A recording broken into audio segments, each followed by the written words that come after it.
aking mga hita para makagalaw sa aking kinaupuan at tinatak sa kamay at damit ang aking mga kaibigan. Tara na, alis na tayo. Tumakbo kami. Sabi ko sa mga kaibigan ko, huwag kayong lilingon. Pero siyempre hindi sila sumunod.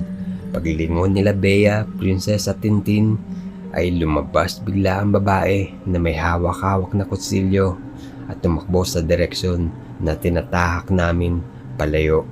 Pagtakbo namin papunta ng shortcut sa likod at gilid ng ospital ay may malaking fence at pintuan ng grills at meron maliit na compound at tatawid pa ng highway.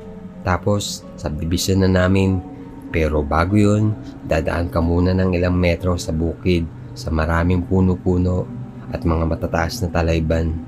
Habang kumakaripas ng takbo ay nadapa pa si Bea at Princess.